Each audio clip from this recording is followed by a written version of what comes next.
चलो आज हम बात करते हैं acute myocardial infarction. Have you heard this term acute myocardial infarction?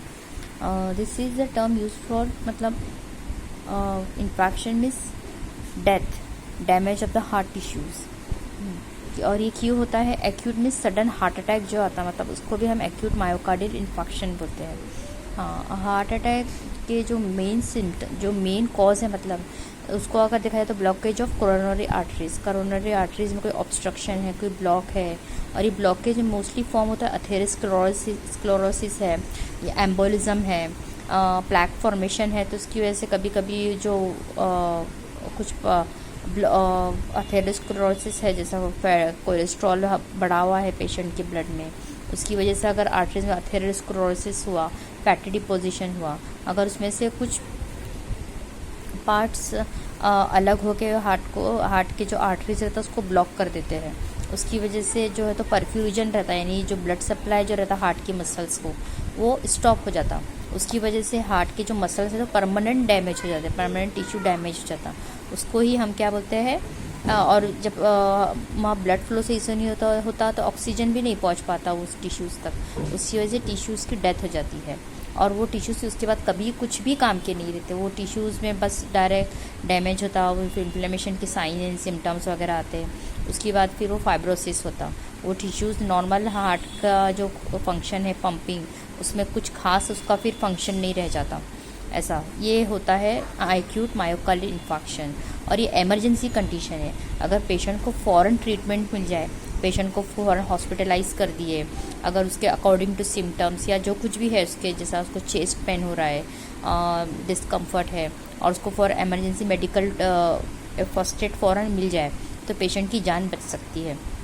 उसमें वो लोग सबसे पहले अगर ट्रीटमेंट जब शुरू कर, सबसे पहले पेशेंट को ऑक्सीजन रिपरफ्यूजन करते हैं, मतलब हार्ट को पहले तो उसका ईसीजी वगैरह कराएंगे, इलेक्ट्रोकार्डियोग्राम कराएंगे, क्या हार्ट की क्या कंडीशन है पेशेंट को,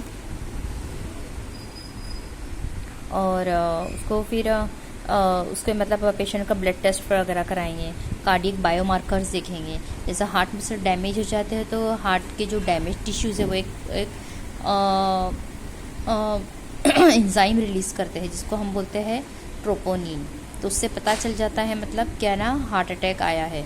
क्योंकि इन सम केसेस जैसा डायबिटीज़ पेशेंट है, क्रॉनिक डायबिटिक के पेशेंट है, तो उसमें क्या होता है, क्या कभी कभी पेशेंट को डिस्कम्फर्ट, प्रेशर फीलिंग तो, लेकिन एकदम वैसा सीवियरिटी पेन की जो रहती है वो डिक्रीज़ रहती है, मतलब इतना सीवियर पेन नहीं होता है।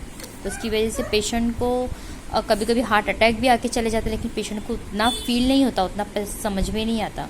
तो हम कार्डियक बायोमार्कर से समझ में आ जाता, या फिर ईसीजी से समझ में आ जाता। QRS कॉम्प्लेक्स जो है उसमें अगर चेंजेस आए तो उससे समझ में आता है कि पेशेंट को हार्ट अटैक आके गया है, ऐसा। और फिर ट्रीटमेंट में इमरजेंसी रिपरफ्यूजन कराते, परक्यूटेनियस कोरोनरी इंटरवेंशन करवाएंगे, मेडिकेशन स्टार्ट करेंगे, जैसे एंटीकोगुलेंट स्टार्ट करते, बीटा ब्लॉकर्स, स्टैटिन्स वगैरह स्टार्ट करते पेशेंट को। या फिर अगर बहुत ज़्यादा ऐसा पेशेंट को मतलब काफ़ी कुछ डैमेज हो गया हार्ट को, और कोरोनरी आर्टरी बाईपास ग्राफ्ट करते हैं, ऐसा। ये सब ट्रीटमेंट ऑप्शन से, मतलब अगर इन एडवांस केसेस।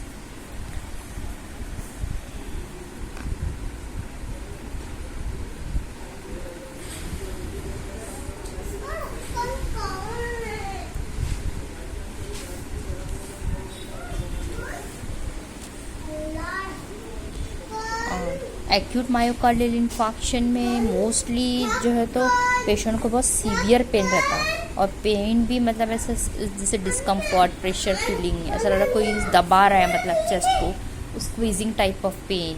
और pain radiate to left arm, left shoulder, back, neck, jaw, lower jaw, ऐसा यहाँ पेन रेडिएट होता है। और कभी कभी पेशेंट को समझ में आ जाता है कि मुझे कुछ जैसा अनईजीनेस, स्वेटिंग होना बहुत ज़्यादा शुरू हो जाती है इसको। उस वक्त पेशेंट को फ़ौरन अगर फर्स्ट एड मिल जाए तो कई बार पेशेंट की जान बच जाती है।